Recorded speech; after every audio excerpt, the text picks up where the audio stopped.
One of the holy chalices is worshipped in the valley hamlet. Yet the town is in disarray. It was burned and abandoned for fear of the scourge. Home now only to beasts. The perfect place for a hunter, wouldn't you say? Hello there, Sir from 17 once again. This is my Bloodborne no healing video walkthrough. We are going to be traversing Old Yarnham, and a couple things to bear in mind in this location. The particular path I'm showing you now is going to be leading you to a couple of resources, but for the most, you can skip a hell of a lot of this area quite comfortably, unlock the shortcut, and never have to mess with it again. And I recommend that as one of your port of calls, because at this moment in time there is a hunter by the name of Jura. He's a little bit disenfranchised, and he's sitting on I think it's a clock tower building with a Gatling gun, and he's going to cause you untold grief. And he has a lot of backstory behind why he does this, but let's just say we'll meet him a little bit later on in the game, because he's going to give us access to one of the weapons I want to showcase in this playthrough, even though I do not recommend that new players go for this weapon or use this weapon, because I think it's one of the more trickier ones to use, but I'll talk about that when we get it. So, the first thing to know here is this place is filled with beast patients. There are three varieties of them. One is the male one, which is this guy here. The ones with the robes are the female ones, and then the ones with the poison build-up, and sometimes I think they have the red eyes, they are the ashen beast female patients. And they're not the most difficult of enemies. They go down quite quickly, but they're surprisingly fast in some of their attacks, and in numbers they have that thing that most Souls games have, where they can surprise you by just how quickly they can kill you. So you want to be very, very careful with them, even though, as you can see here, they do labour, and we can put them down with some quick work from the saw. Because they're technically beasts, there's a chance they will take extra damage from the serrated attack of our weapon, bearing in mind that only comes into work when we have it in its untransformed form. When you transform it, you will lose your serrated bonus. But coming down here, you're going to hear more of the dialogue from Jura, when he basically outlines what hunters are in his eyes, and then from this point onwards you're going to be facing the threat of the machine gun.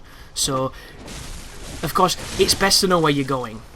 But if this is your first time playing and you're coming to this video for help, of course you don't know where you're going. You might be having trouble here. My recommendation is to try and follow my path swiftly, and that room there is full of explosives, so do not linger.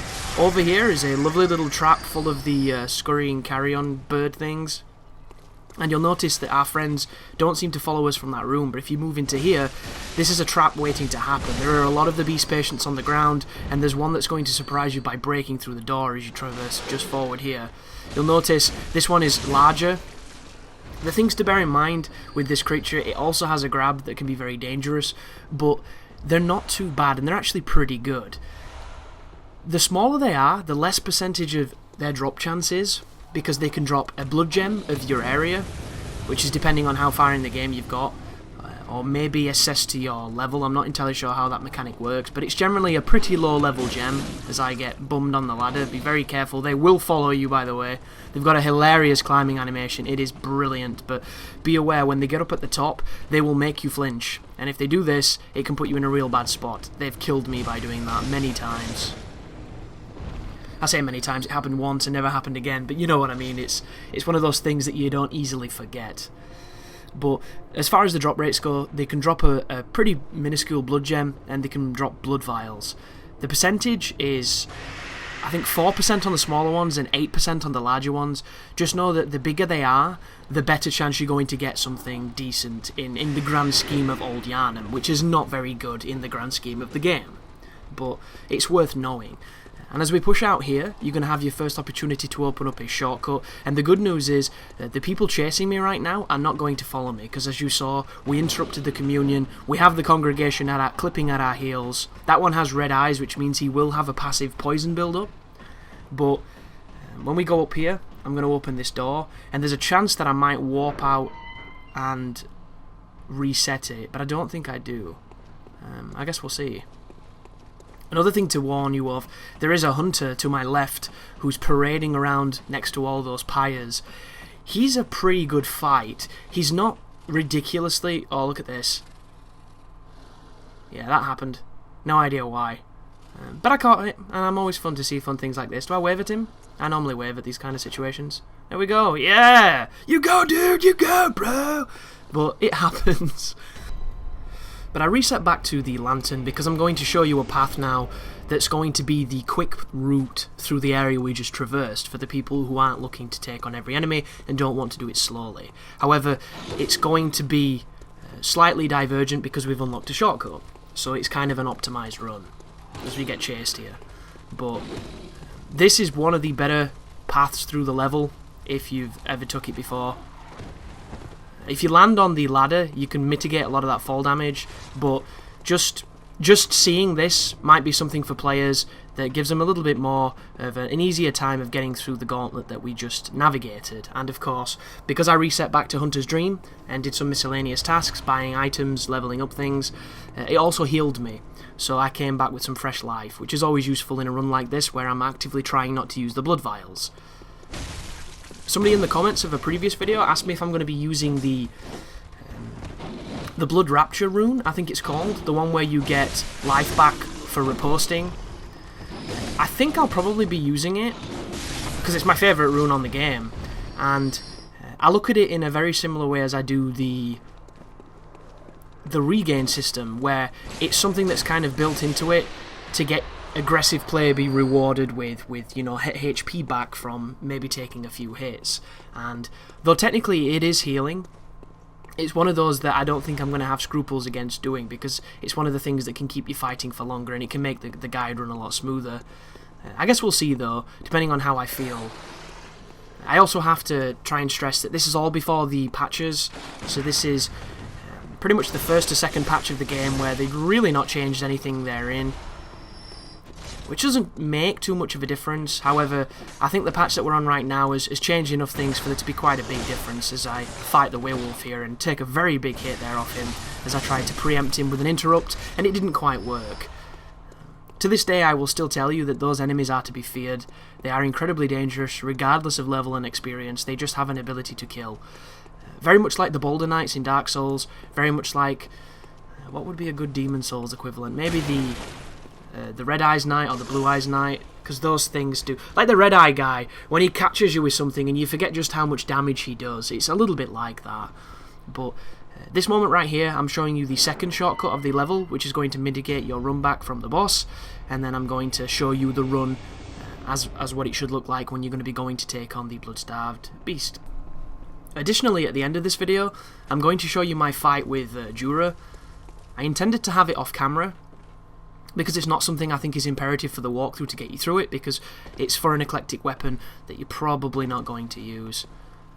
Additionally, I'm going to show you a very quick way of killing a boss that will enable you to get to a back path to get to this particular hunter, and he will give you the weapon without conflict being needed, as the encounter that you'll witness at the end of this video is actually pretty damn ridiculous.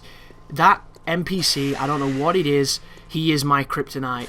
His shotgun seems to hit me every time he fires it, regardless of if I'm aggressive, passive, doesn't really matter. It's just one of those things. I try and get in there to attack him, and I take a face full of buckshot, and it does a lot of damage. But there is one weakness that that guy has that you're going to witness in the coming events that he seems to do on almost every playthrough.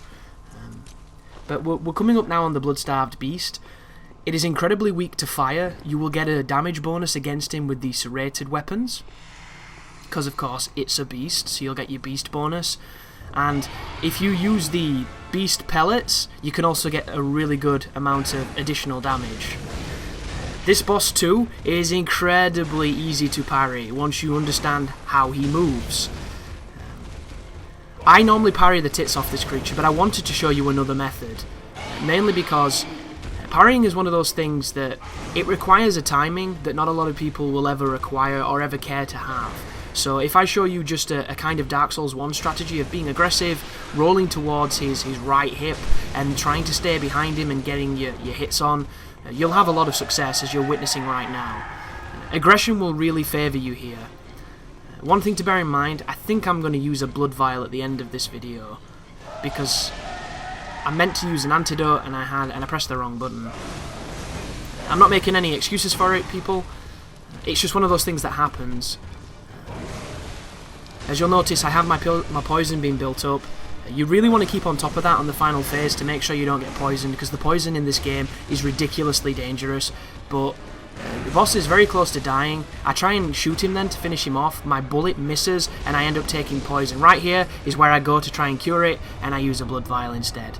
So many apologies over that, folks. It wasn't intentional, but there was the boss. I've also seen a fantastic speedrunner strategy against that creature, where he throws one of the blood cocktails into the corner to my right, and then he stands between the boss and the corner and starts wailing on it as it tries to get there, because it seems like it has an AI system where it has to go and investigate before it can do anything else, and that really destroys it. So I'm probably going to try and get a video of that to complement the footage in the walkthrough. But alas, here is my endeavour to take down good old Jura. I think is it Jura the Powder Kegger, I believe he's called. He's a very interesting character, but if you come up here, this path, he's always aggressive. And watch this. Straight in the face. Straight in the face. And then he starts throwing Molotovs. So, the best strategy against this hunter is to be aggressive to get him to fall off. And that's exactly what just happened. It's not clean.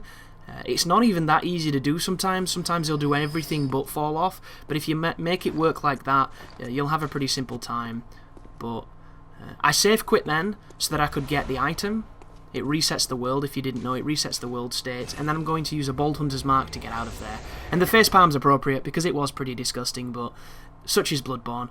Thank you very much for watching, and you take care now.